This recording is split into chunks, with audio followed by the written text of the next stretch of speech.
আমরা প্রত্যেকটা ইয়ারে বিডি জবস থেকে ঢাকাতেই মিনিমাম 6 থেকে 8 এরকম একটা নাম্বারে জব ফেয়ার অর্গানাইজ করে থাকি বিভিন্ন ক্যাটাগরি ওয়াইজ। যেমন টেকনিক্যাল জব ফেয়ার হচ্ছে, এরপর ফ্রেশার নামে একটা জব ফেয়ার হয়, আইটি জব ফেয়ার হয়, nursing and care giver job fair হয়, সেলস জব ফেয়ার হয়। এরকম প্রত্যেকটা আলাদা আলাদা ক্যাটাগরিজ আমরা জব ফেয়ার করে থাকি। এটা হচ্ছে তার একটা নমুনা। আর আমাদের কোম্পানিগুলো যেগুলো থাকে রাইট সাইডে দেখতে পাচ্ছেন, এরকম কোম্পানি আমাদের এখানে থাকে। এখন আমরা দেখবো খুবই শর্টে, আমরা সবাই জানি কিভাবে সিভি বানাইতে হয় বিডি জবসে। আমরা এক নজরে একটু দেখে নিব। আমাদের বিডি জবসের সিম্বলটা হচ্ছে ঠিক এইটা, সবাই দেখতে পাচ্ছেন? এটা হচ্ছে আমাদের বিডি জবসের হচ্ছে সিম্বল। এই অ্যাপটা যখন ডাউনলোড করবেন, ওপেন করার পরে এরকম একটা অপশন আসবে। এই ইন্টারফেস যখন আপনি অ্যাপ অথবা পোর্টালে দেখবেন, এই ইন্টারফেসের একদম টপে দেখবেন লেখা আছে সাইন ইন। সবাই দেখতে পাচ্ছেন না? সাইন ইনে আমরা ক্লিক করব। সাইন ইনে ক্লিক করার পরে আমরা এরকম দুইটা অপশন দেখতে পাবো। রাইট সাইডে যেটা দেখতেছি, সাইন ইনে ক্লিক করার পরে আমরা প্রথমেই যাব ক্রিয়েট অ্যাকাউন্ট নামে একটা অপশন আসবে। ক্রিয়েট অ্যাকাউন্টে ক্লিক করার পরে রাইট অপশনে আমরা দুইটা দেখতে পাচ্ছি, একটা হচ্ছে ফাংশনাল আর একটা হচ্ছে স্পেশাল স্কিল ক্যাটাগরি। ফাংশনাল হচ্ছে সেই সকল স্টুডেন্টের জন্য যারা জেনারেল ক্যাটাগরিতে পড়াশোনা করে, অনার্স মাস্টার্স যারা করছে, অথবা আপনাদের মতো যারা বিএসসি অথবা করতেছে, এদের জন্য হচ্ছে ফাংশনাল। ডিপ্লোমা করার পরে বিএসসি করবেন, আপনারা সবাই হচ্ছে ফাংশনাল ক্যাটাগরিতে করবেন। স্পেশাল স্কিল হচ্ছে তারা যে আমি একজন জেনারেল ক্যাটাগরির স্টুডেন্ট, কিন্তু আমি জাস্ট 6 মাসের বছরের একটা কোর্স করেছি গ্রাফিক্সের উপরে, 3 মাসের একটা কোর্স করেছি সোশ্যাল মিডিয়ার উপরে, 2 মাসের কিংবা 3 মাসের একটা কোর্স করেছি আরএসির উপরে। বুঝতে পেরেছি যে কি কোন ক্যাটাগরি কোনটা? তো আপনারা সবাই ফাংশনালি ক্লিক করবেন। ফাংশনালি ক্লিক করার পরে এরকম একটা ইন্টারফেস পাবেন। প্রথম ইন্টারফেসে লেখা আছে যে আপনি ক্যাটাগরিটা চুজ করেন, আপনি এখানে কোন সাবজেক্টে পড়াশোনা করতেছেন সেই সাবজেক্ট অনুযায়ী ক্যাটাগরি এখানে দেওয়া আছে, ক্যাটাগরিটা চুজ করব। সেকেন্ড ইন্টারফেসে বলছে যে আপনি অ্যাকাউন্টটা কিভাবে ক্রিয়েট করতে চান, গুগলে যে ইনফরমেশন আছে সেটা দিয়ে, ফেসবুকে ইনফরমেশন আছে এটা দিয়ে, নাকি ম্যানুয়ালি পুট করবেন। আপনি ম্যানুয়ালি ক্লিক করবেন। ম্যানুয়ালি ক্লিক করার পরে আপনি নাম লিখবেন, নামের পরে জেন্ডারটা দিয়ে দিবেন।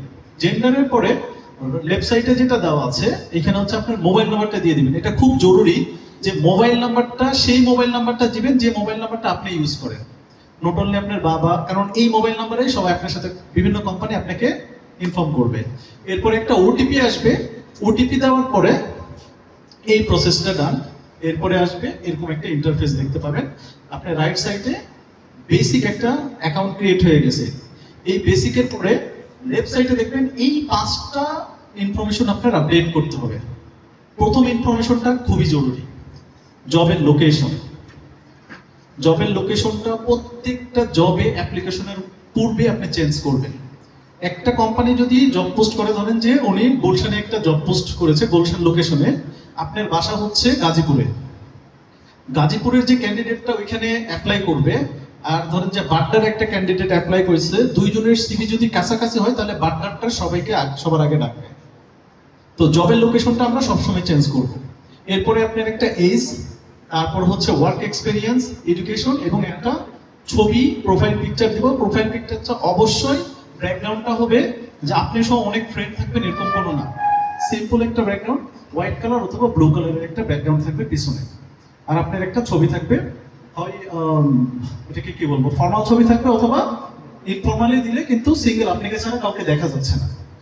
আমরা যদি এটাকে ডিসক্রাইব করি, এই যে এইভাবে হচ্ছে আমি আমার কারেন্ট লোকেশন, ডিস্ট্রিক্ট, থানা, পোস্ট অফিস এবং ডিটেলস, যত ডিটেলস দেওয়া যায় এরকম দিয়ে দিব। পরেরটা হচ্ছে আপনি ডেট অফ বার্থটা দিয়ে দিবেন, এজ অটোমেটিকলি নিয়ে নিবে। স্কিলের ক্ষেত্রে জরুরি হচ্ছে আপনার যতগুলো স্কিল আছে, ধরেন একজন মানুষের প্রথম স্কিলটা হচ্ছে আমার কম্পিউটার স্কিল আছে, আমি ড্রাইভিং করতে পারি, আমার হচ্ছে আমি আদার্স অ্যাক্টিভিটি আছে, আমি গান করতে পারি, এরকম যতগুলো স্কিল আছে এগুলো দিয়ে দেবেন। এরপর হচ্ছে এডুকেশনাল হিস্টোরির ক্ষেত্রে লাস্ট এডুকেশনাল হিস্টোরিটা হচ্ছে সবার আগে, যে আপনি এখন বর্তমানে যেটা পড়াশোনা করতেছেন অথবা শেষ হয়ে গেছে অথবা শুরু করেছেন, এটা সবার আগে। ধরেন যে আমি এখন ডিপ্লোমা করছি, তার আগে কি করে আসছি, এসএসসি, তার আগে কি করে আসছি, এইভাবে এডুকেশন হিস্ট্রিগুলো দেবেন এবং ফাইনালি হচ্ছে একটা ছবি দিয়ে দেবেন। ছবি দেওয়ার পরে এখন এরকম একটা অপশন দেখতে পাবেন, এইখানে আপনার প্রথম অ্যারো চিহ্নতে দেখাবে যে আপনার প্রোফাইলটা কত % কমপ্লিট হয়েছে। এই পার্সেন্টেজ অনুযায়ী পরের অ্যারো চিহ্নতে দেখাচ্ছে যে এইখানে যদি দেখেন যে 65-70% হয়েছে, মানে আরো ইনফরমেশন বাকি আছে। তাহলে ওই ম্যানেজ অপশনে ক্লিক করলে রাইট সাইডে যে ইমেজটা দেখতেছেন, দেখবেন যে যেগুলো ইনফরমেশন আপডেট করা নাই ক্রস চিহ্ন দেখাচ্ছে। এগুলো আপডেট করে নিলে আপনার এটা 100% হয়ে যাবে। একটা ভাইয়া কোশ্চেন করেছিলেন যে ভিডিও রিজুমি সম্পর্কে